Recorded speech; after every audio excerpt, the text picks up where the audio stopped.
વિક્રમ સંવત 2082 ફાગણ વદ નોમ તારીખ 12/3/2026 ગુરુવાર.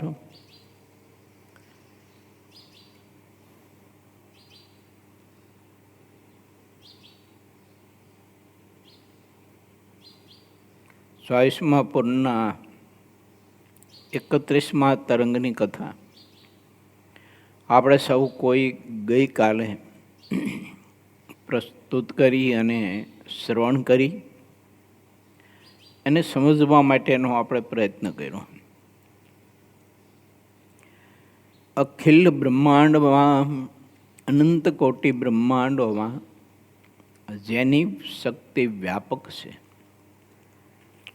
અને જેની શક્તિથી અસંખ્યાત અનંત કોટી બ્રહ્માંડોની વ્યવસ્થાઓ બધી ચાલી રહી છે અને અસંખ્યાત દેહધારી આત્માઓ, પછી મનુષ્ય હોય, પશુ હોય, પક્ષી હોય, જળચર પ્રાણી હોય, આકાશચર પ્રાણી હોય, સ્થળચર પ્રાણી હોય, વન વૃક્ષ વેલી લતા હોય, આ વગેરે વગેરે જે સૃષ્ટિ બધી ચાલી રહી છે એવા સર્વસંપન્ન, સર્વશક્તિ, જેનામાં સર્વ ઐશ્વર્ય રહ્યું છે, સર્વ સામર્થ્ય રહ્યું છે, એ પરમાત્માને વિશે જો આત્માને અતિશય નિષ્ઠા અને શ્રદ્ધા જો અચળ થઈ જાય તો એનો જન્મારો સફળ થઈ જાય. ખબર નહીં હવે જીવ કંઈ મોટપને કહેતા પ્રભુત્વને પામવા માટે તેને બીજા ઘણા બધા ઉધામા કરતો હોય છે, પરંતુ જેમ જેમ કરે છે તેમ નિષ્ફળ જાય છે. ભગવાન સ્વામિનારાયણનો મત છે કે પરમાત્માને છોડીને ચાહે એટલા તમે પ્રયત્ન કરો અને ચાહે એટલી આરાધના કરો તો પણ તમે મોટપને નહીં પામો. અને પ્રભુની શરણાગતિ સ્વીકારીને પ્રભુની આજ્ઞામાં રહીને પરમાત્માની ભક્તિ કરીને ભગવાનના ભક્તને વિશે પણ દાસત્વપણું રાખીને દિન થઈને એકદમ કોમળ બની અને જીવન જીવશો અને પરમાત્માની ભક્તિ કરશો ને તો તમે બહુ જ મહાનતાને પામશો, બહુ મોટપને પામશો. માટે ભગવાનના ભક્તોએ વિચારવું કે પ્રભુએ આપણને આવા બધા યોગ સર્વશ્રેષ્ઠ આપ્યા છે,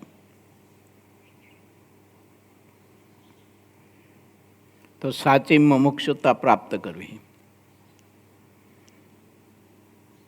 સાચી મુમુક્ષુતા સિદ્ધાનંદ સ્વામી આ લખે છે કે સંત જ મુમુક્ષુની સાચી માતા સમાન છે. સાચી મુમુક્ષુતા એ જ સાધુતા છે અને એ જ માતૃ સમાન છે. કારણ કે તે મુમુક્ષુતામાં ઘણી પ્રકારની કોમળતા, વિવેક, દયા, પ્રેમ, કરુણા, સ્નેહ ખૂબ જ રહ્યા હોય છે. પછી જેના થકી પોતે મોટપને પામ્યા હોય, જેના થકી પોતાનામાં ગુણ આવ્યા હોય અને જેના થકી આ લોકમાં પોતે પ્રતિષ્ઠિત થયા હોય, એનો ગુણ કદી પણ ભૂલે નહીં. કેમ કે સાચી મુમુક્ષુતા છે એનામાં. નહીંતર જગતમાં બહુ બધા જોવા મળે છે કે પોતાનો સ્વાર્થ પૂરો થયો એટલે દર્દ મટે વૈદ વેરી, પછી માણસ સ્વપ્નમાં યાદ નથી કરતો અને જેને એને મદદ કરીને ઊભો કર્યો હોય અને એને જ્યારે કોઈ એવી આવશ્યકતા આવી પડે મદદની, યા તો એના જીવનમાં કોઈ એવું કષ્ટ, દુઃખ આવી પડે, ત્યારે પહેલો માણસ એની સામે જોતો હોતો નથી. એટલો સ્વાર્થી માણસ હોય છે. જેના કારણે તો એ ઊભો થયો છે, જેના કારણે આગળ આવ્યો છે, ઘણી બધી પ્રગતિ કરી શક્યો છે, પણ માણસ ભૂલી જાય છે તરત. સ્વાર્થી માણસ છે ને એટલે સંત સમાગમ કરીને સાચી મુમુક્ષુતા પ્રાપ્ત કરવી. કે બે ગુણ આપણે કોઈ થકી આપણે પામ્યા હોઈએ, કોઈ થકી આપણે ના મોટપ પામ્યા હોય, કાંઈ આપણી પ્રગતિ કોઈના થકી થઈ હોય, તો એનો ગુણ કદી પણ ભૂલવો નહીં.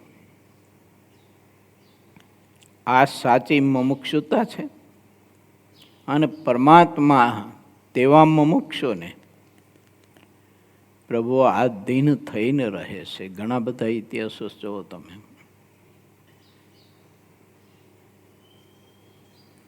પરમાત્માએ કૃપા કરી, એ પ્રભુની કૃપાનો ગુણ પરમહંસો ભૂલ્યા નહીં.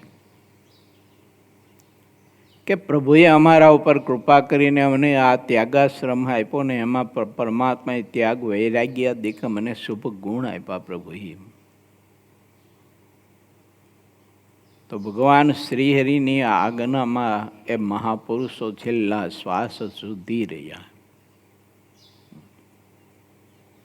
નહીંતર શક્તિ સામર્થ્ય તો ઘણી પામ્યા, અને કોઈ મુક્ત તો સ્વસિદ્ધ હતા, જન્મસિદ્ધ હતા.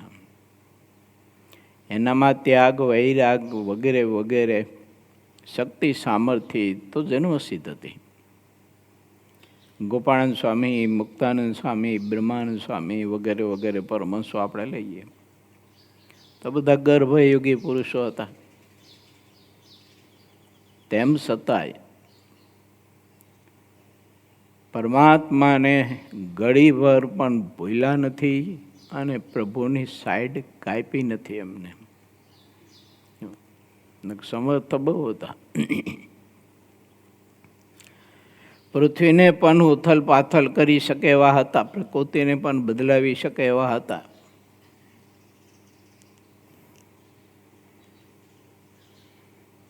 દિન થઈને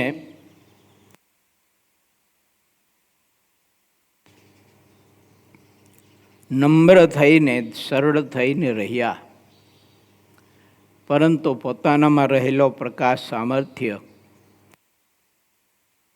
એ ક્યારેય પણ કોઈને બતાવ્યું નથી એમને.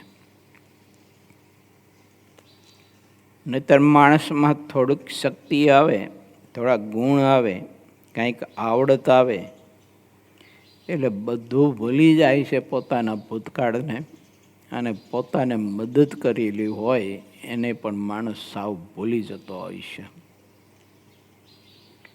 એ મુમુક્ષુતા નથી, માનવતા નથી, સજ્જનતા નથી, સાધુતા નથી,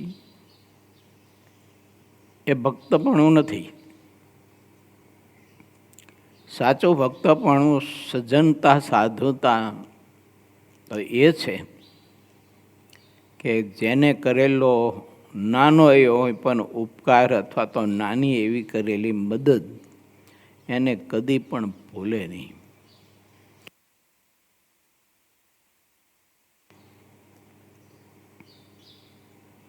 ધાંગધ્રામાં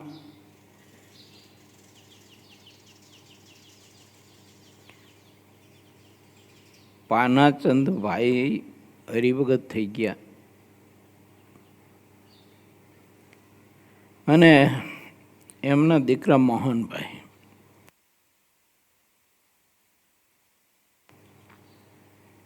જ્યારે અભ્યાસ કરતા હતા અને કોલેજ કરવી હતી એમને, પણ પૈસા નહોતા. એ વખતે વેલજીભાઈના દીકરા લાલુભાઈ એણે એને 50 પૈસા આપેલા ચોપડા લેવા. એ વખતે 50 પૈસાના ચોપડા એને કોલેજના બધા આવતા હશે, એમાંથી ફી ભરવાની હશે, બધું હશે. તે 8 એમને આપેલા એ વખતે. પછી મોહનભાઈએ તો કોલેજ પૂરી કરી, પોતાનો વ્યવસાય ધંધો કર્યો. મુંબઈમાં સેન્ટ બનાવવાની મોટી ફેક્ટરી નાખી, કારખાનું નાખ્યું, પૈસા કમાયા ખૂબ. પણ લાલુભાઈએ 8 આપી અને જે મદદ કરી હતી ને એને કદી ભૂલ્યા નહીં. એનો દેહ રહ્યો ને ત્યાં સુધી. અને જ્યારે લાલુભાઈને જરૂર પડે ત્યારે વિના સંકોચે ઉદાર મને ખૂબ જ મદદ કરતા હતા. જ્યારે જરૂર પડે ત્યારે મદદ કરે. અને ઠેઠ સુધી ગુણ રાખ્યો. અને ધાંગધ્રા ઘણી વખત આવતા, પછી દિલ્હી રહેતા. તો દિલ્હીથી ધાંગધ્રા આવતા ને તો એ ઘણી વાર મને કહેતા, મને કે સ્વામી આ લાલચંદભાઈએ લાલુભાઈએ જો મને એ વખતે આઠાના ન આપ્યા હોત તો કે આ મોહન દિલ્હી ન પહોંચ્યો હોત. કે એના આઠાનાએ મને આટલી સમૃદ્ધિ અપાવી અને આટલી ઊંચાઈ મને પહોંચાડ્યો. અને કે એમનો મારા ઉપર ગુણ તો ખરો પણ ઋણ બહુ મોટું. કે આ સાધુતા કહેવાય. આઠાનાની કિંમત નથી, સમયની કિંમત છે. અને આમ જોઈએ તો એ વખતે તો આઠાનાની કિંમત ઘણી કહેવાતી. અને એ સમયકાળમાં આઠાના આપીને મદદ કરવી એટલે કોઈને એટલા 50 પૈસા આપવા એટલે હિંમત હાલવી જોઈએ ને. એટલે અત્યારે અબજો રૂપિયા હોય તો હિંમત નથી હાલતી. એવું એની પાસે અબજો રૂપિયા હોય તોય કોઈને મદદ કરવી હોય, કોઈ સારું કાર્ય થતું હોય તો નથી હિંમત હાલતી.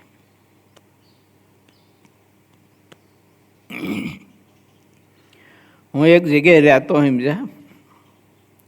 તે પછી એક ભગત હતા.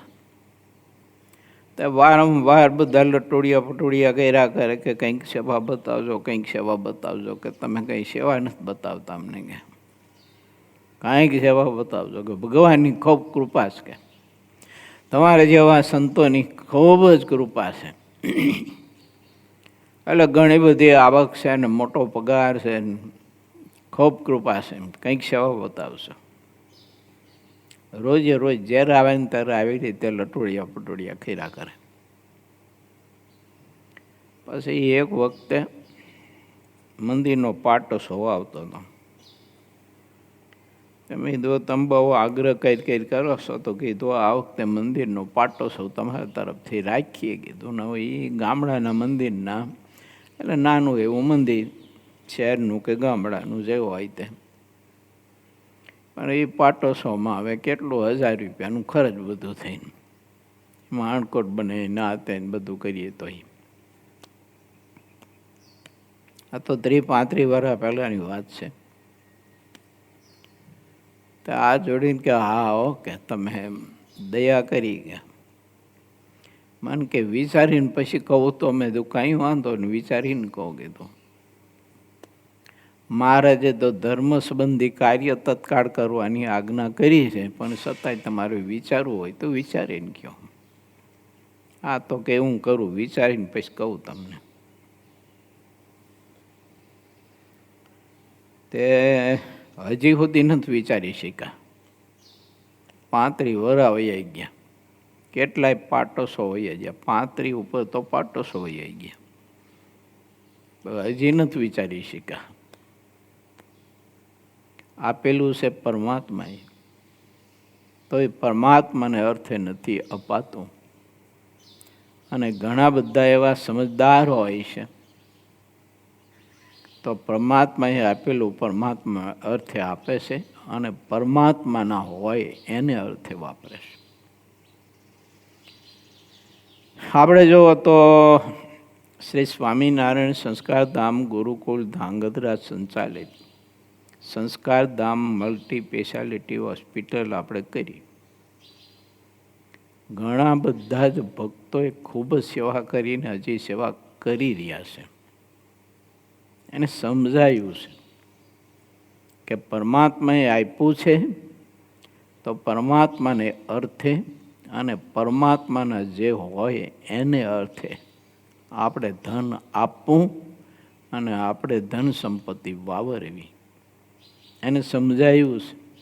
આ કહેવાય મુમુક્ષુતા. જેનામાં મુમુક્ષુતા હોય તે સમજી શકે. મહારાજના વખતમાં તો તમે જુઓ ને તો ઓલા દુબળી ભટ્ટને ઘણાના દાખલાઓ છે કે કેટલી મહેનત મજૂરી કરી અને એને 50 પૈસા ભેળા કર્યા અને ગોપીનાથજી મહારાજનું મંદિર જતું હતું તે મહારાજને એ 50 પૈસા એમને ભેટ કર્યા, આપ્યા મહારાજને. લ્યો મહારાજ, આ મંદિરના કામમાં વાપરજો. શ્રી હરિ એટલા બધા રાજી થયા આઠાનામાં. તે હાથમાં આઠાના લઈ અને સભામાં બધાને બતાવીને મહારાજે માથું ધૂણાવીને કહ્યું કે ગોપીનાથજી મહારાજના હવે શિખરના કળશ ચડી ગયા. કે આઠાનામાં કેટલા રાજી થયા મહારાજ. બાકી તો મહારાજ પ્રભુ તો કરતું અન્યથા કરતું છે. એ બાલ સ્વરૂપ ઘનશ્યામ સ્વરૂપે જ્યારે મહારાજ છપાઈયામાં હતા, ભક્તિ માતાને તાવ આવતો તો ભૂખ બહુ લાગી હતી. લક્ષ્મી મામી રસોઈ કરતા હતા, પણ હવે એમને રસોઈ કરવાની થોડીક મારી જેવી ટાઢી ટેવ હોય છે. એ ધીમે ધીમે કરાય આમ, અને ભક્તિ માતાને ભૂખ બહુ લાગેલી. પ્રભુએ જાણ્યું ઘનશ્યામે કે માને ભૂખ બહુ લાગી છે અને મામી હાવ ઠંડી છે, આ તો રસોઈ ક્યારે કરેલી છે. અને સંકલ્પ કર્યો ઘનશ્યામ મહારાજે. તા તો ઓલી સિદ્ધિઓ થાળ ભરી ભરીને આવી, ગરમા ગરમ તાજી રસોઈ, સ્વાદિષ્ટ ભોજન. આ બાલચરિત્ર લખાયું છે. ભક્તિ માતાના આશ્ચર્ય થયું કે આ બધી દેવાંગના જેવી બધી નારીઓ થાળ ભરી ભરીને ક્યાંથી આવી એમ. આ તો ભક્તિ હતા, ધર્મ તો ખૂબ નિષ્ઠાપૂર્વક હોય. એટલે એમ તો તમારા હાથનું ભોજન હું કેમ જમું, તમે ખાતરી આપો. પછી ઓલી સિદ્ધિઓએ કહ્યું કે તમારા પુત્ર ઘનશ્યામ એને સંકલ્પ કર્યો એટલે અમે બધી સિદ્ધિઓ શીખે અને તમને જમાડવા માટે આવ્યા છીએ. માટે માતાજી શંકા ન કરો અને જલ્દી જમી લો, તમને ભૂખ બહુ લાગી છે. એટલે ઘનશ્યામે સંકલ્પ કર્યો. મામી રસોઈ કરે છે પણ મામી છે હાવ ટાઢા. કે એટલે હજુ તો ચૂલો માન પેટાવી રહ્યા છે. કે માથે તપેલા ક્યારે મૂકે ને ક્યારે ભાત ઓરે ને ક્યારે ડાયર ઓરે ને ક્યારે રસોઈ થાય. જમી લો. પછી ભક્તિ માતા જમ્યા. એવું ચરિત્ર છે. પછી રસોઈ તૈયાર થઈ એટલે પછી લક્ષ્મી મામી આવ્યા ને ભક્તિ દેવીને કહે, લ્યો હવે તમને ભૂખ લાગી છે ને, જમો. એટલે ભક્તિ દેવી કે મેં તો જમી લીધું. કેમ ક્યાંથી જમ્યા? તો કે બસ આ બધી સિદ્ધિઓ આવી હતી ને જમાડી ગઈ તો મેં તો જમી લીધું, ભૂખ તો છે નહીં મને. આવો ભગવાન બાળ અવસ્થામાંય પણ બાલ્યકાળમાં સંકલ્પથી રીધી સિદ્ધિઓને ઠેઠ આકાશમાંથી ધરતી ઉપર ઉતારે. હવે એને મંદિર બાંધતા હોય ત્યારે કારીગરોને પૈસા ચૂકવવાના પગારના પૈસા ન હોય પાછા. બોલો, તે કોઠારમાં પૈસો ન હોય, થઈ રહ્યા હોય પૈસા અને પગાર ચડ્યા હોય, એટલે ઓલા કારીગરો પછી કામ કરે નહીં પગાર આપ્યા વિના. ખેંગાર ભક્ત જેવા એક આદર્શ મુક્ત અને મુમુક્ષુ પરમાત્માને અર્થે જો ઉપયોગ ન આવે એનું આપેલું તો શું કરવાનું?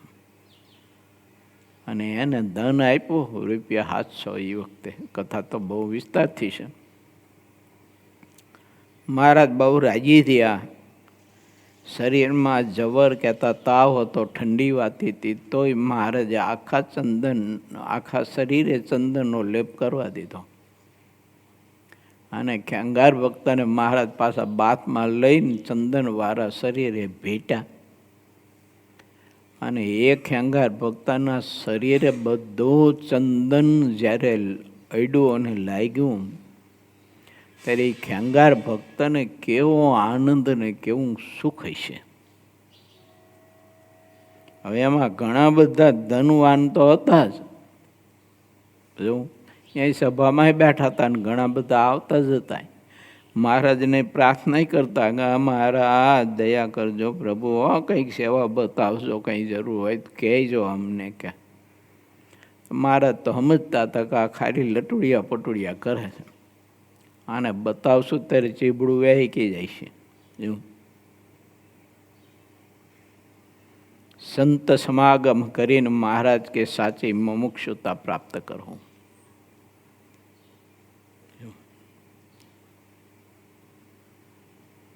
અને મુમુક્ષુ જે હોય તે જ ભગવાનને, ભગવાનના સંત ભક્તને અર્થે, સત્સંગને અર્થે પોતાનું બધું જ કરી રાખે. આવું છે. પછી જે હરિભગતને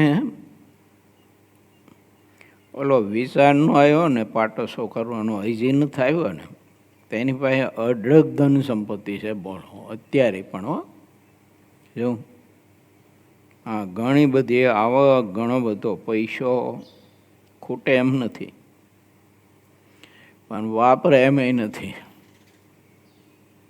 તે લગભગ સાંજે 8, 8:30 કે 9 વાગે શાક બકાલું લેવા જાય માર્કેટમાં. બોલો આવા ઉદારો એમ ઓલું ઓછા ભાવમાં મળે ને, મફતના ભાવમાં. એટલે હવે વિચાર કરો છે, જે દિવસે આંખ મૂચ્યા જાય છે તે દિવસે ધન સંપત્તિ કોણ વાપરશે? દાબો એમ નામ બધો પડ્યો રહેવાનો. એટલે આવું બધું ઘણું હોય છે. એક જગ્યાએ એક ભગત હતા, બનેલી વાત કહું તમને. પછી મંદિર કરવાની જરૂર હતી ગામડામાં, અને નાનું મંદિર હતું. તે એમને મકાન મોટું હતું, 500-600 વારનો મોટો પ્લોટ હતો. મકાન તો મંદિરમાં કામ ન આવે, જૂનું હતું એટલે પાડી દેવું પડે.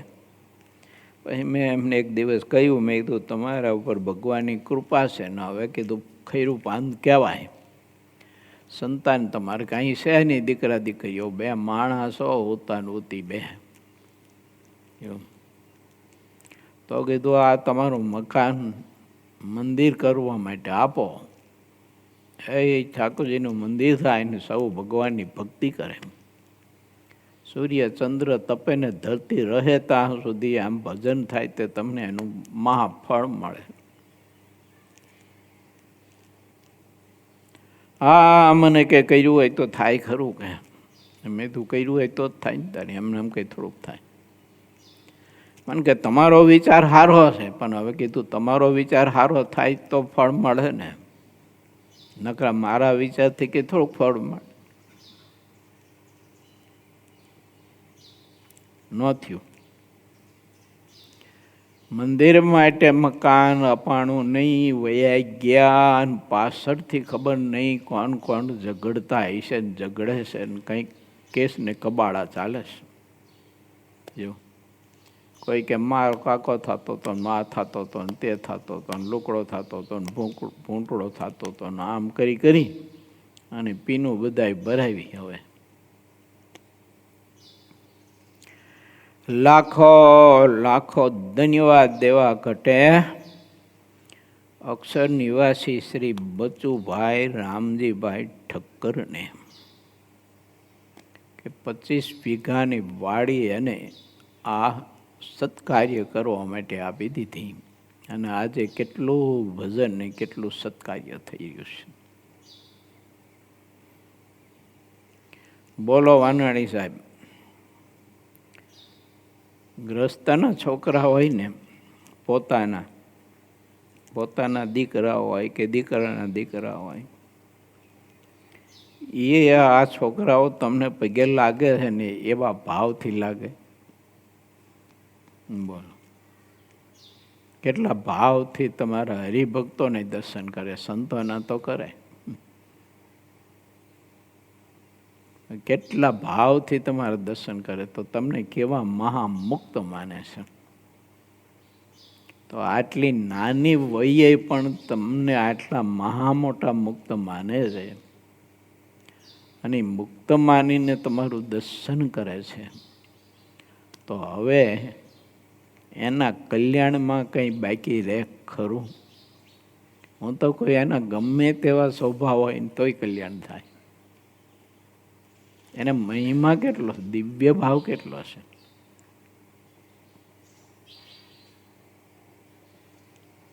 આવું સત્કાર્ય થાય છે આમ આ ધરતીમાં ને.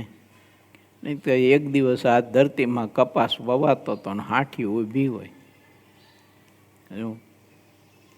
ઘઉં ઊભા હોય, મકઈ ઊભી હોય, જે કંઈ વાવ્યું હોય તે બધું હોય. અને અહીં તો અત્યારે માણસનું વાવેતર થાય છે. બોલો તો અહીં માણસ વવાય, શું વાત કરો અત્યારે? અને આ ધરતી જો ન હોય, બધું એ ન આપી હોત તો ત્યાગ સ્વામી ને જોગી સ્વામી ને ભક્તિ સ્વામી ને માધવ સ્વામી આ બધા ન મળ્યા હોય તો આપણને. એટલે બચુભાઈને આભારી છે જો કે આવડું મોટું પરિસર ને આવું મોટું ગુરુકુલ, તે આ બધા એ ભણવા આવ્યા ને ભણવા આવ્યા પછી એમને વૈરાગ લાગી ગયો કે આ જગત ખોટું છે, હવે આમાં કંઈ માલ જ નથી. એમ જો આ બધા જે જોડાય છે તો ખોટા જોડાય છે. એવો વૈરાગ લાગ્યો તે બોલો સાધુ થઈ ગયા ને ભગવાનના ચરણમાં જીવન સમર્પણ કરી દીધું. પણ હું નાના એવા મંદિરમાં રહેતો હોય કે જ્યાં કોઈ સગવડતા જ ન હોય, આપણું ભેચડાનું જૂનું મંદિર છે ને, એવડા મંદિરમાં હું રહેતો હોય તો આ લોકો આવે તે કંઈ ડોકા કાઢીને બધા વયા જાય. અહીં નથી નાવા ધોવાનું, નથી રસોડું કંઈ સગવડતા, નથી ખાવા પીવાનું, આયરે શું કરું?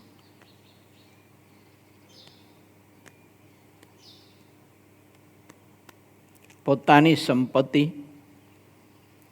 જેને આપી હતી એ સંપત્તિ સાચવીને રાખેલી, જેની હતી એને બચુભાઈ આપી દીધી અને પાછા એના ચરણમાં સેવામાં પાછા જોડાઈ ગયા. એને પ્રભુની આપેલી હતી તો એને હાચવવા આપી હતી, એને હાચવી, વિસ્તાર કરવા આપ્યો તો વિસ્તાર કર્યો, વિકાસ કર્યો, પછી એનું હતું તો એનું આપી દીધું. આખી સૃષ્ટિ પરમાત્માની રચેલી છે. આખું બ્રહ્માંડ પરમાત્માનું રચેલું છે. આ શરીર પણ પરમાત્માએ જ રચી આપ્યું છે. મારું ને તમારું આમાં કશું જ નથી. પણ તોય સારું ઠાકોરજી આપેલું ઠાકોરજી ન તપાતું. લો આ શરીર ઠાકોરજીને આપી દેવું પડેલા. મતલબ કે મહારાજનું ધ્યાન ભજન કરવું પડે ને સેવા પરિચર્યા કરવી પડે. એમાં વાયડાય ન કરાય ને અહંકાર ન કરાય કે અમે રોજ ઠાકોરજી માટે થાળ કરી છે ને રોજ અમે શાક બાક સમારી છે ને વઘારી છે ને બનાવી છે ને થાળ ધરાવી છે ને એવી વાયડાય ન કરાય. દેહ પરમાત્માએ આપ્યું, સંપત્તિ એની છે. તો આ દેહ કરીને પ્રભુની સેવા ન કરીએ તો એક નંબરના મૂર્ખ જ કહેવાય ને. ત્યારે એવો અહંકાર થોડો ઘણો આપણે જો કરીએ કે હું ઠાકોરજી માટે થાળ બનાવું છું એમ, તો હાવ એક નંબરનો મૂર્ખ કહેવાય. આ બધી સંપત્તિ છે ઠાકોરજીની. ત્યાગ વૈરાગ છે સંપત્તિ છે પ્રભુની. તો ત્યાગ વૈરાગનો ઉપયોગ છે ને પૂજા પ્રતિષ્ઠા માટેના આ લોકની વિશેષણાઓ માટે ન કરાય. લોકો વાહ વાહ કરે એના માટે ન કરાય. જો વાહ વાહ, શું અમારે ત્યાગ સ્વામી તો મહા સંસ્કૃતના પ્રખર વિદ્વાન પુરુષ, વાહ વાહ, એના માટે ઉપયોગ કરાય? પ્રભુને ભજવા માટે કરાય, મહારાજને રાજી કરવા માટે કરાય. એટલે હું તમે કોણ? આપણે તો પાણી લેતાય આવડતું નહોતું. એક દિવસ એવો હતો, જો બધું ઠાકોરજીએ ગુણ માત્ર આપણને આપ્યા. બોલતા શીખડાયું, હાલતા શીખડાયું, ખાતા શીખડાયું, વગેરે વગેરે પ્રભુએ આપણને બધું જ ગુણ આપીને શીખવું. આમાં આપણું ક્યાં કંઈ હતું? એલા તે અભિમાન ખોટા કરી લેવા દેવા વિનાના. હું મહાવિદ્વાન, હું મોટો કથાકાર ને આપણી કથા સાંભળીને જો લોકો મંત્ર મુગ્ધ થઈ જાય છે કે હા, આપણી કથા સાંભળીને જો લોકો કેટલા બધા આમ ભગવાન મહી થઈ જાય છે. કેટલા લોકો મારી કથા સાંભળે છે, વાહ વાહ. બાકી મારું જ્ઞાન એટલે મારું જ્ઞાન, મારી કથા એટલે મારી કથા. પહેલા ભલા માણસ જાડવો જા, એને આપ્યું છે બધું, બોલતા તને એને શીખવો છે, અને વ્યાસપીઠ ઉપર તને પહોંચાડ્યો છે એને. જો બાકી તો તને છે ને પાંગત વગરના ખાટલા ઉપર કોઈ ન બેહવા દે. વ્યાસપીઠની કેમ માંડા છે? અને કોઈ તને ઓળખે નહીં. આ તો જે ઓળખે છે બધા જ એ પરમાત્માએ ઓળખાણ તારી આપી, અને લોકો તને ઓળખે એવા બધા ગુણ આપ્યા, ત્યારે લોકો તને ઓળખે છે. પણ તોય સારું ખબર નહીં હોય, આપણને થઈ જાય એવું. આ કોઈ ગરીબ વખત કોઈ પગે લાગતા હોય તેમ થઈ જાય કે વાહ, આપણે પરમ પૂજ્ય પાત ખરા એમ. એવું જોવા ને ગરીબ વખત કેવા મને પગે લાગે. લોકો આમ પછી બેસે આમ કરીને, માથે હાથ મૂકે, આ કરે તે કરે. સારું છે, આશીર્વાદ આપી મોટી વાત કહેવાય, ખોટું નથી. પણ અંદર જે ભર્યું છે ને એ ખોટું છે બધું. એમ મને પૈકે લાગે છે ને હું બધાને આશીર્વાદ આપું, મારા આશીર્વાદ ફળે ને મારા આશીર્વાદથી જ આ લોકો સુખી છે. આ અંદર જે બધું ગરી ગયું હોય ને એ ખોટું છે. જે છે બધું પ્રભુને લઈને છે. આવી સાચી મુમુક્ષુતા શીખવી અને રાખવી.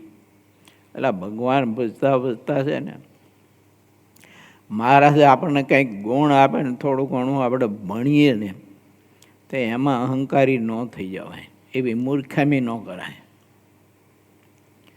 જેમ જેમ આપણામાં ગુણ આવે ને તેમ તેમ મુમુક્ષુતા વધવી જોઈએ, દિનપણું વધવું જોઈએ, દાસપણું વધવું જોઈએ, સરળતા, નમ્રતા, કોમળતા વધવી જોઈએ. આપણા મોટા પુરુષો જોવો જોઈએ, એનામાં કેટલા બધા ગુણ, કેટલા મોટા પુરુષો સમર્થ હતા, પણ કેટલા સરળ ને કેટલું જીવન સરળ હતું. આવા ઘણા બધા પુરુષોના મેં બહુ દર્શન કર્યા છે, મોટા પુરુષોના. ભુજમાં મોલી મનોહર સ્વામી બહુ સમર્થ સંત. આપણા દાદા ગુરુ હરિનારાયણદાસ સ્વામી પાસે મોડીમાં 10 વર્ષ ભેળા રહેલા સાધુતા શીખવા. એવા મહા બહુ સમર્થ પુરુષ. ભુજમાં સ્વામી એક અવાજ કરે ને તો 24નો સમાજ બધો છે ને હાથ જોડીને ખડા પગે ઊભો થઈ જાય. આવા મોટા સમર્થ મેં દર્શન કરેલા સ્વામીના. એમનો સમાગમ જોગ થોડીક કથા સાંભળવાનો પણ યોગ મળેલો મારી પ્રારંભની જિંદગીમાં. પણ તમે જુઓ તો સરળતા જુઓ, કોમળતા જુઓ એમની, અજબ ગજબની. ત્યાર પછી પુરાણી સ્વામી ઘનશ્યામજીવન સ્વામી, હરિસ્વરૂપ સ્વામી, મહંત સ્વામી હતા. કેટલી સરળતા, કેવી હળવાશથી જીવન જીવે. આવા તો ઘણા બધા મહાપુરુષોની વાત છે. જ્ઞાનજીવન સ્વામી હતા વિરસદમાં, વચન સિદ્ધ પુરુષ એવું. પણ એની સરળતા, એની કોમળતા, સહજતા તમે જો દર્શન કરો એટલે આપણને એમ થાય કે વાહ, કેટલી સરળતા અને કોમળતા, સહજતા. કાનજી ભગત હતા જ્ઞાનબાગમાં. ભીખા ભગતજી હતા વડલાવાળા. કેવી ઊંચ સ્થિતિ. શાસ્ત્રી મહારાજ રાજકોટ ગુરુકુલ, જોગી સ્વામી, પુરાણી સ્વામી. અમારા ગુરુભાઈ હતા જોગી સ્વામી અને સંદા સ્વામી. એક કચ્છી સ્વામી હતા હરિકૃષ્ણ શાસ્ત્રી મોડીમાં. કેટલી સરળતા, કેટલી કોમળતા. પ્રેમજીવન સ્વામી તો હમણાં ધામમાં ગયા થોડા સમય પહેલાં, એટલે થોડા વર્ષ પહેલાં. પણ કેવી સાધુતા, આખો દી ભજન કર્યા કરે. બાલકૃષ્ણ શાસ્ત્રી હતા મૂડીમાં. બહુ મહાપ્રખર વિદ્વાન પુરુષ હતા. પંડિત સ્વામી હતા અમદાવાદમાં. દેવ સ્વામી હતા. ઘનશ્યામ સ્વરૂપ શાસ્ત્રી સ્વામી હતા. આવા ઘણા બધા સંતો સંપ્રદાયમાં હતા. બીજા તો કોઈ આપણને, જોગી સ્વામી હતા પીપલાણાવાળા. એવું. પછી કૃષ્ણ વલ્લભાચાર્ય, બહુ મહાપ્રખર વિદ્વાન પુરુષ. આખા ભારત લેવલે એની વિદ્વતાને કોઈ આંબી ન શકે. એવા મહાપ્રખર વિદ્વાન પુરુષ હતા. ઘણા બધા સંતોને એવા દર્શન કરવાનો જોગ મેળવશે ત્યારે એમ થાય કે વાહ વાહ, એને પરમાત્માને પ્રગટ માનીને પ્રભુનું મહાત્મય તો જોવો, કેવી સરળતા ને કેવી કોમળતા. અને આપણામાં બે ગુણ આવી ગયા હોય તો સારો ફૂગો મંડે ફૂલાવે. એમ થઈ જાય કે ભાઈ મારે જેવો કોઈ નહીં. જીવ તરત જ છે ને બધું ભૂલી જાય અને અહંકારમાં એટલો બધો છે ને આવી જાય, ખબર નહીં આવે. માટે મુમુક્ષુતા કેળવીએ. સંત જ મુમુક્ષુની સાચી માતા સમાન છે, ત્યાંથી મુમુક્ષુતા મળશે. આવા સંતના દાસ થઈને હું ને તમે જો રહીએ હાથ જોડીને, ત્યાગી કે ગૃહસ્થ બધાની વાત છે. જો ઘણા બધા ત્યાગી કે ગ્રસ્ત બધા એની વાત છે. હા, એ થોડી ઘણું કાંઈક પદ બદ મળી ગયું હોય, કોઈ સંસ્થાના મંદિરના ટ્રસ્ટી બ્રસ્ટી થઈ ગયા હોય, આપણે કાંઈક થોડી ઘણી સેવા કરતા હોય પૈસાથી રૂપિયાથી, તારો અહંકારનો કંઈ પાર નંબરે. તે જેની પાસે સરળ થઈને રહેવું પડે એની પાસે થઈને હાવ દાંડ થઈને રહેતા હોય, એની પાસે દેખાડે સરળતા પાછી. જો તમે અમારા મોક્ષના દાતા છો ને તમારે વિના અમારું પોષણ કોણ કરે ને ક્યાંથી થાય ને અમારો ખાટ કોણ ઉખાડે ને, આવું બધું છે ને લટુડિયા પટુડિયા કર્યા કરે. બાકી અંતરમાં કાંઈ ન હોય, આવું લુખેશ કંપની હોય. મુમુક્ષતા નથી. શું કારણ છે? તો નથી મુમુક્ષતા, એનું કારણ છે એને સંત કોઈ સ્વીકાર્યા નથી, સંતનો આશ્રય નથી સ્વીકાર્યો, મહાત્મય નથી સમજો એ. આ બાકી જો સંતનું મહાત્મય એની મોટપ સમજે ને તો મહારાજ કે એની પાસે હાવ દિન થઈને જ રહે. જો રહેતા તક નહીં દાદા ખાચર. મહિમા સમજાણો તો મુમુક્ષુતા હતી. નહીતર મહારાજને સંતો એની કેટલી વખત પરીક્ષા કરતા ને કેટલું બધું ફેર જ કરે મહારાજ. ઘડી કે આ ઢોલિયો હાલશે ને ઘડી કે આ ઢોલિયો નહીં હાલે ને, આવો ઢોલિયો ન હોય ને, બીજો જોઈશે ને ત્રીજો જોઈશે ને. મહારાજ કે આમાં કંઈ ઓરડીમાં કંઈ નથી, હવા આવતી કંઈ કશું નથી આવતું. દાદા એક ઓરડો બનાવી દે. એ ઓરડો ચણાવે ને પછી મહારાજને બતાવે. મહારાજ કે આમાં તો ક્યાં કંઈ બાર્યું મૂકી નથી કે, આમાં હવા વગર રહેવું કેમ? મહારાજ કે આનો હાલે પાડી દે. તો બોલો પાડી દે પાછો. આવું અને આવું કરે તો આપણને એમ થાય કે મહારાજ પણ રાજ રમત કરે છે. હવે શું કરું કે મહારાજને કાઢો, ન હાલે. મહારાજ જો એ ન હાલે, એ રાજ રમત કરે છે. એવો સંકલ્પ નથી થયો સપનમાં. કેટલી વખત પ્રકૃતિ બદલાવી એમ. એક ઓયડો 5-7 વખત ચણાવ્યો ને પડાયો, તો એ દાદા ખાતે એને કોઈ સંકલ્પ ન થયો. તે કેવી મુમુક્ષુતા કહેવાય એમ, કેવી ગરજ કહેવાય એને ભગવાનને સંતની. તે આવા બધા મહારાજના મુક્ત પુરુષો હોય તો એના જીવન કવન બધા લખાણા હોય, ઇતિહાસો પ્રસંગો એ વાંચવા જોઈએ, વિચારવા જોઈએ, અમલીકરણ કરવું જોઈએ, એવી મુમુક્ષુતા પ્રાપ્ત કરવી જોઈએ. બાકી શરીર અને સંપત્તિના આ લોકોનું કહેવાતું કશું જ આપણું છે નહીં અને રહેવાનું પણ નથી. જો દેવાનું સમય ન લીધો એ તારે માથે નગારા વાગે મોત ના રે, એ નથી એક ઘડીનો નિર્ધાર તો જાણ્યા નહીં જગદીશને રે. નિર્ધાર કરો.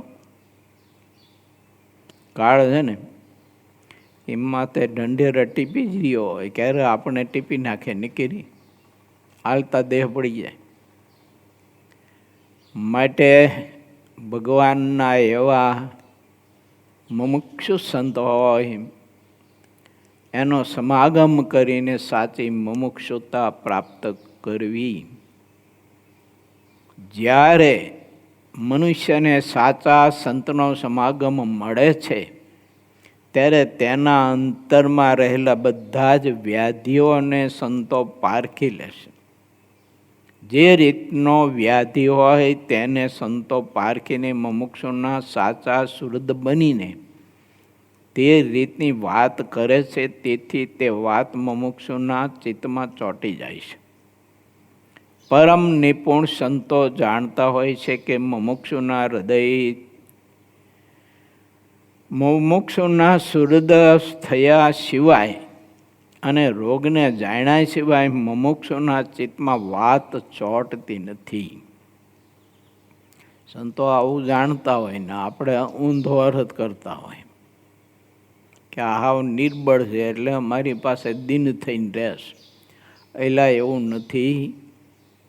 એ તારી પાસે દિન થઈને રહેશે, એ તારા હૃદયની અંદરની સૃષ્ટિ બધી જોઈને રહેશે. જો કે તારામાં નકરું માન ખેંચી ખેંચીને ભર્યું છે, અહંકાર ભર્યો છે, અને એ તારી પાસે દિન એટલા માટે થાય છે કે તને દિન કરવા માટે, તને હીન કરવા માટે નહીં, તને દિન કરવા માટે કર. તારી પાસે દિન થઈને રહેશે. એનો અર્થ તો એટલે એવો ન સમજ કે આ સંત હાવ નિર્બળ છે, એને મારી પાસે ઘણી બધી અપેક્ષાઓ હોય છે, દોત્યાની રસોઈની કે બીજી ત્રીજી ચીજ વસ્તુ પદાર્થની. આવો બધો અર્થ જીવ કરીને આવું ઊંધું જ સમજતો હોય છે.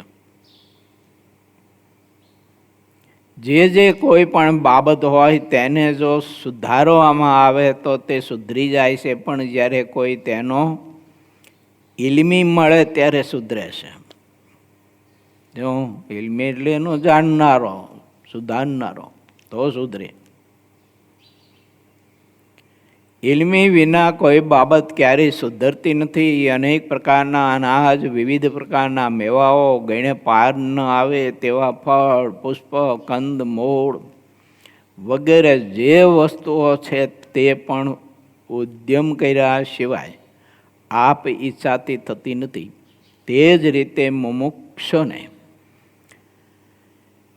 મુમુક્ષુને માટે પણ ઉદ્યમ કર્યા સિવાય મોક્ષ થતો નથી. પણ જીવને માયક બાબતનો જેટલો ખપ રહે છે તેટલો મોક્ષ બાબતનો ખપ હોતો નથી. ચાહે તેવો બુદ્ધિમાન હોય પણ તે પોતાની રીતે મોક્ષના માર્ગ ઉપર ક્યારેય ચાલતો નથી, ન ચાલી શકાય. પોતાની બુદ્ધિ બળે, પોતાના શરીર બળે કે આવડત બળે મોક્ષના માર્ગે હજુ સુધી કોઈ ચાલી નથી શક્યા. તે હવે ચાલી શકશે. ભગવાનને, ભગવાનના સંતના બળે ચાલી શકાય છે. હું તમે બધા જે ભજન કરીએ છીએ ને, આપણે આ સત્સંગના નિયમમાં રહી છે ને બધા, એ શું આપણા બળે રહી છે એમ કહો છો? મારા તમારામાં શું એવો વ્યાત હોય તો આપણે આ સત્સંગના નિયમમાં રહી શકીએ? અને ભગવાનના સંત આપણને નિયમમાં વર્તાવે છે અને સત્સંગમાં આપણને ન ભાવે છે ત્યારે નહીં ભાષીને ટીકા છે. બાકી તો ઠેકડો મારીને રાતમાં ભાગી જઈએ આપણે દિવાલો ઠેકીને. જો રહી શકતો આ સત્સંગમાં જીવ, એનું કામ છે સત્સંગમાં રહેવાનું. મહારાજ ને મોટા પુરુષો આ સત્સંગમાં આપણે જાળવે છે. તે આપણી પાસે દિન થઈને રહે એટલે આપણે જળવી રહી શું. આ બાકી અસલ એની પ્રકૃતિ પ્રમાણે જો એ વર્તે ને આપણને વર્તાવે તો આપણે એકય ન ઊભા રહી, ઊભી પૂંછડી ભાગી. જો દરવાજા બંધ હોય તો ઠેકડા મારીને દિવાલ ટપીને ભાગી જાય. એકયનું કામ નહીં મારું તમારું એમ.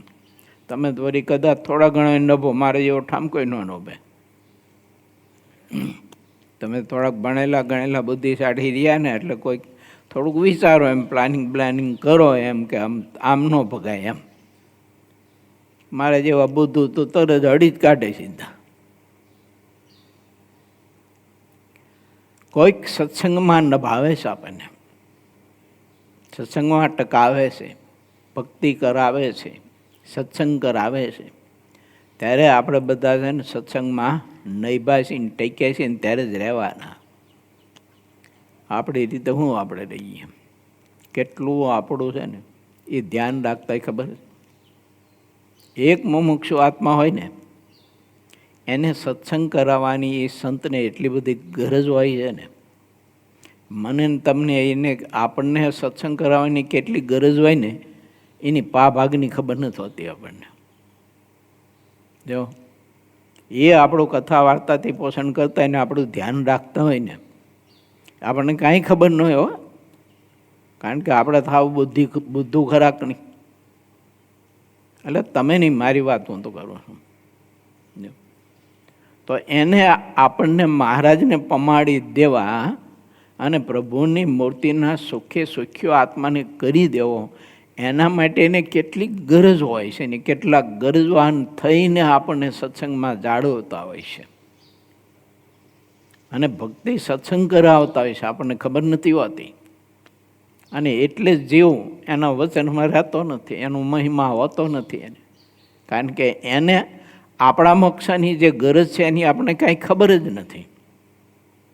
જો આપણને તો એમ થાય કે આ તો એનો સ્વભાવ છે, એટલે સ્વભાવ ન હોય. એલા બાપ, એનો એ સંતનો સ્વભાવ ખરો પણ મોક્ષ કરવા માટેનો સ્વભાવ છે. પણ જીવ હું માને કે આ તો આમનો કચકચિયો સ્વભાવ છે, કચકચ જ કર્યા કરે, બોલ્યા જ કરે. આ નહીં કરવાનું, તે નહીં કરવાનું, આટલા વાગે જાગવાનું, આ કરવાનું, ભજન કરવાનું, ધ્યાન કરવાનું, મીંડા જ હોય. કે આપણા માટેનો ખપ એને છે ને એ હું ને તમે હજી નથી પકડી શકતા કે કેટલો છે એ. અને એટલે મહાત્મા નથી સમજી શકતા અને એટલે ખરી મુમુક્ષુતા નથી આવતી.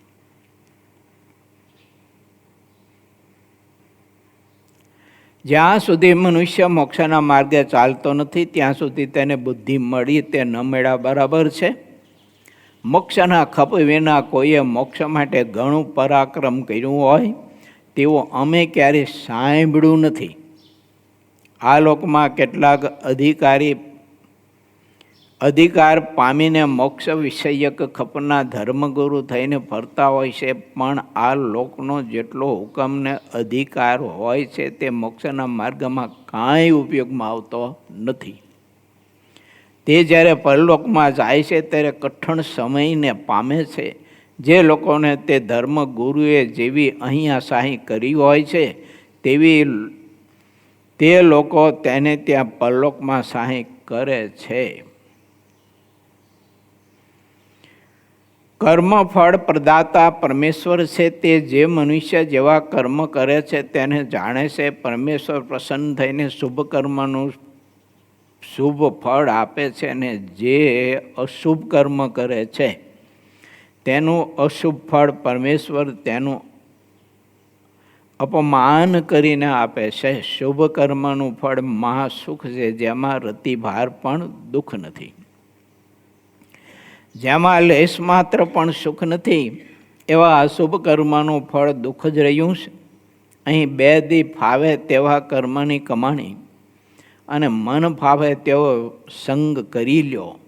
પણ જેટલી સાચી કમાણી મૂડી હશે તેટલી સાહી કરશે, અને જે ખોટી કમાણી હશે તે તો દુઃખ આપશે. આમ સમજીને જે હરિભક્તો હોય છે તે મોક્ષનો ખપ રાખે છે. સામે કે મન માયની કરવી એટલી કરી લો. ત્યારે સિદ્ધાનંદ સ્વામી એવું કહ્યું. અહીંયા મન માની જેટલી કરવી એટલી છૂટીથી કરી લો, પણ પછી જ્યારે સામે ફળ આવીને ઊભું રહેશે તે દિવસે આપણને રોતાય નહીં આવડે, ધરતી ભારે થઈ પડશે. માટે વિચારીને જીવન જીવજો, વિચારીને બોલવું, વિચારીને ખાવું, વિચારીને બેસવું, વિચારીને સંગ કરવો, આ બધું વિચારીને કરવું. ઘણા બધા વગર વિચારે આખો દી ભૈક ભૈક જ કરતા હોય છે, કોઈ તરફ બહતા એમ. પણ એ બધું ભોગવવું પડેલા. જાત આપ જે તે બોલ બોલ કરીએ આપણે, સાચું ને ખોટું ભેડ ભેડ જ કરીએ આપણે, તો ભાઈ માણસને ભોગવવું તો પડે છે. જરૂર પૂરતું જ બોલો. ઓલા 3 વાંદરાની વાત આવે ખબર હે ને? એક મોઢું દબાવીને બેઠો હોય, એક કાન બે દબાવીને, એક આંખું દબાવી. એ શું કહે છે આપણને? ખોટું જોઈશો નહીં, ખોટું સાંભળશો નહીં, ખોટું બોલશો નહીં, એમ. એટલે આપણા ભારત દેશના વાંદરા એટલું સમજે ને એ ઉપદેશ આપણને આપે છે. જો ભલે કહેવાતું વાંદરું, પણ આટલું દી સમજે છે. હવે આનો સમજતો હોય તો આને શું કહેવું? એના માટે ઉપમા માટે તો હવે ખબર નહીં, શબ્દકોશનું પુસ્તક જો ગોતવું પડે આપણે. માટે વિચારવું, ભગવાનને, ભગવાનના સંત ભક્તને આપણા મોક્ષ માટે જે ખપો હોય છે ને એને ઊંધી રીતે ન સમજવો. અને એ આપણને સહન કરતા હોય એટલે એને નિર્બળ ન માનતા કે કંઈ બોલતા નથી ને આપણને સહન કરે છે એટલે આપણાથી બી ગયા લાગે છે, એટલે એવો અર્થ ખોટો ન કરતા, ને તો બધું ભોગવવું પડશે. એમ નથી. આપણા મોક્ષ માટે આપણો મોક્ષ બગડે નહીં એના માટે મહાપુરુષો આપણી પાસે દીન થઈને રહેતા હોય છે, ગરીબ થઈને રહેતા હોય છે, આપણા દાસ થઈને રહેતા હોય છે. ભાઈ લોકો બધું ઊંધું બધું સમજે એમ. હું છે ને આવી ભૂમિકામાં બહુ પસાર થઈ ચૂક્યો છું ને એટલે તમને બેઠા અનુભવ કહું છું. જો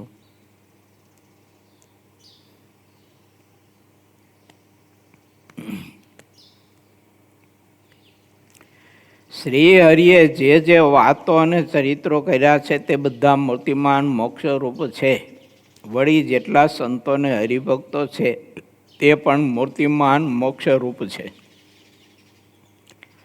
આમ જે મનુષ્ય નિષ્કપટ ભાવે સમજે છે તેને તેવું ફળ મળે છે, અને જે મનુષ્ય જેટલું કપટ રાખે છે તે તેવા ફળને પામે છે. આ સત્સંગ તો ચિંતામણી અને કલ્પવૃક્ષ છે. તેથી જેનો જેવો ભાવ હોય તેને તેવી મદદ કરે છે. જેટલા હરિભક્તો છે તે બધા જ મોક્ષ ભાગી છે, અને તેથી તેઓ અલૌકિક સમજણ રાખીને ભાવથી સત્સંગ કરે છે. જાણે કે અજાણે જે લોકો સત્સંગ કરે છે તે સંસારમાં ભટકતા નથી. એવો આ સત્સંગનો મહત્વપૂર્ણ મહિમા છે, દિવ્ય છે. માટે આ સત્સંગ આપણને મળ્યો છે એનું મહાત્મય ભગવાનના ભક્તોએ ખૂબ સમજવું, અને આપણે જે કરીએ છીએ ને સાધન ભગવાનને પામી જવા માટે એનું અભિમાન તો કોઈ દિવસ સ્વપ્નમાં કોઈ રાખતા નહીં, કરતાય નહીં. અને થતું હોય ને તો ધોકો મારીને બહારી દેજો એને. જો બાકી એમાં હું માલ આ કળિયુગમાં, આ યુવાન અવસ્થામાં આપણે બધા ધર્મ નિયમ મારીને ભગવાન ભજી, એમાં હું માલ? ભજવા ન દે આ યુગ જ, સમય કાળ અવસ્થા ભગવાન ન ભજવા દે. તેમ છતાંય ભજી છે આપણે મહારાજની આજ્ઞામાં રહી અને પ્રભુનું ધ્યાન ભજન કથા કીર્તન કરીએ છીએ. તો આપણને કોઈક કરાવે છે. કોણ કરાવે છે? તો કે આ સત્સંગ કરાવે છે. તો આ સત્સંગ છે તે મૂર્તિમંત મોક્ષ છે. આ સંત છે તે મૂર્તિમંત મોક્ષ છે, એટલે ધામ છે ભગવાનનું. એમ મહિમા સમજવો જોઈએ, એવો દિવ્ય ભાવ હોવો જોઈએ.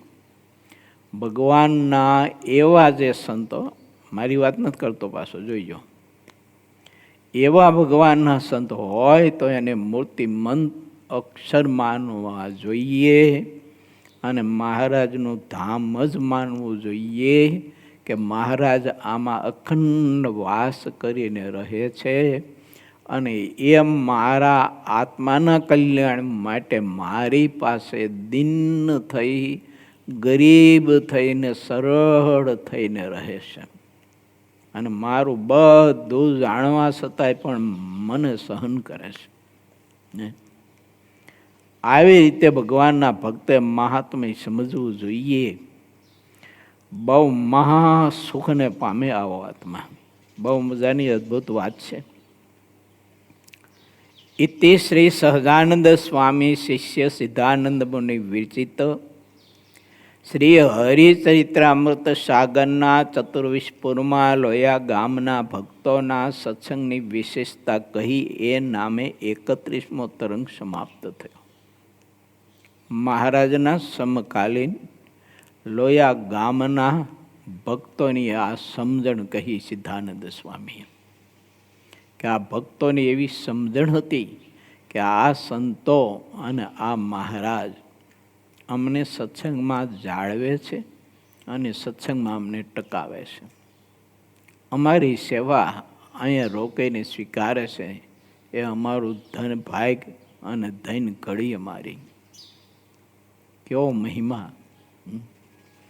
અને ઘણી જગ્યાએ તો લોકો એવું સમજતા હોય કે અમને ખાવા નહીં મળતું હોય તેમ અમે વિદેશમાં ગયેલા તો પછી સત્સંગ કરાવતા ને તે પછી એક ભગત બહુ મોટા કહેવાય, જે કંઈ 2-5 માણસો એને માનતા એની દ્રષ્ટિએ.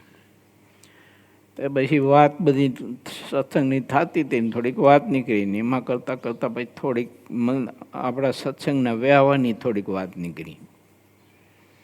તો મને કહે અમે હરિભક્તો તમારું ભરણ પોષણ કરીશું ત્યારે તમે જીવો છો ને? મેં કીધું હા અમે ત્યારે જીવી, નકર કીધું ને મરી ગયા હોય. તમે કીધું જો આ કીધું ને અમારો અગ્નિ સંસ્કાર થઈ ગયો હોય. કીધું આવ્યો હોય તે નહીં. અમે કીધું તમે જીવાડો છો, તમે જીવીએ છીએ. કીધું ખાલી અમને નહીં, આખી દુનિયા કીધું તમે જીવાડો છો બધાને. કીધું આવા અહંકાર લઈને બેઠા હોય છે જીવ. હવે એને ખબર નથી કે ભલા માણસ તને જીવાડનારો બીજો છે, તને આપનારો બીજો છે અને તું આવો અહંકાર લઈને કાં બેઠો છું? આવો અહંકાર લઈને કાં ફરે? મૂર્ખ, વિચાર થોડુંક. આ શરીરે આપણું નથી તો બીજું શું હોય? શરીરે પરમાત્માએ રચી આપ્યું છે. મેં એકદમ વાત કરી ખબર કથામાં યાદ છે? ભગવાનની ઈચ્છા હોય અને પરમાત્મા જરાક ઈચ્છા બતાવે તો આ શરીરમાંથી પંચેય ભૂત છે નહીં પોતપોતાનું બધું લઈ લે. કરી હતી વાત આવી યાદ કોઈને? પૃથ્વીનો ભાગ લઈ લે, વાયુનો ભાગ લઈ લે, આકાશનો ભાગ લઈ લે, અગ્નિનો ભાગ લઈ લે, જળનો ભાગ લઈ લે. શું હોય તું અહીંયા? શરીર રહ્યું અહીંયા, અસ્તિત્વ શરીરનું. એટલે ભગવાનની ઈચ્છાથી પંચેય ભૂતે જેટલો મસાલો જોતો તેટલો આપ્યો અને એ તે પરમાત્માએ આ શરીર રચી આપ્યું, એનું પિંડીકરણ કરી આપ્યું, વ્યવસ્થિત બધું ગોઠવી દીધું. ઠાકોરજીની દયા માનો. નહીં તો ઠાકોરજી આ બધું વ્યવસ્થિત ન ગોઠવ્યું હોય અને ના કાંઈ આગળ ગોઠવ્યું એનો બદલે પાછળ ગોઠવ્યું હોય તો કેવા સરસ મજાના પોટા પાડે એવા લાગે તો આપણે. કહો જોઈએ. અને પગના પંજા આમાં આગળથીને બદલે આમ પાછળ રાખ્યા હોય હાંડિયાની જેમ, તો કેવા શોભે સરસ મજાના. શરીર ભલે આપણું ડોકથી આટલું શરીર ભલે આપણું ગમે તેવું સારું રચ્યું હોય, પણ ભગવાને ડોક જ પછી હાંડિયા જેવી આપી હોય, મોટીનું ઓઠ આપ્યા તેને જેવાનો આમને આમ લબડતા હોય. જમો હા હાંડિયાના ઓઠ જોઈજો, આમને આમ લબડતા જ હોય, આમને આમ થતા હોય. તમે જોઈજો આ એવા ઓઠ આપ્યા હોય ને એવી લાંબી ડોક આપી હોય તો શું થાય? ખાટલો કેવડો જ હોય, કહો જોઈ. ઘર કેવડું જોઈ તો ઓયડો કેવડો જ હોય, ડોક જ ન હમાય એમાં. બાકીનું ધડ તો હમાડવાની ક્યાં વાત રહી? આ ભગવાનની કૃપા કેવી કહેવાય? કેવું સરસ શરીર રચી આપ્યું છે પ્રભુ, બધું વ્યવસ્થિત ગોઠવી આપ્યું છે. એવું હાલો એ કંઈ ન કર્યું હોય ને ફક્ત 4 આંગળા જ આપ્યા હોય ને અંગોઠો ન આપ્યો હોય તો ઘીરે જઈને અખાતરો કરજો, ડાયર ભાત ભેગા કરજો 4 આંગળાય થારીમાં નાખીને કે વાટકામાં નાખીને આમના આમ ભેગા કરજો, ઉડે બહાર નીકળે. હું વાટકામાં ભેગું જ ન થાય તમારે. આમ 4 આંગળેથી આમ ડાયર ભાત લો કેવી રીતે? તમે કર્યો કેવી રીતે લો? રોટલી ભાંગી કેમ ભાંગો તમે? ખાલી એક જ અંગોઠાનો આપ્યો હોય તો કેટલી મુશ્કેલી રહે. માટે થોડુંક વિચારવું જોઈએ જ્યારે જ્યારે કોઈ વાતનો અહંકાર આવે ને ત્યારે.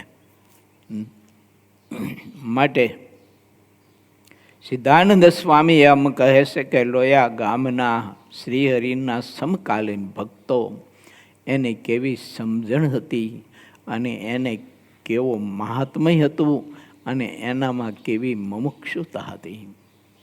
તો આવી મુમુક્ષુતા આપણે સૌ કોઈ જીવનમાં કેળવીએ.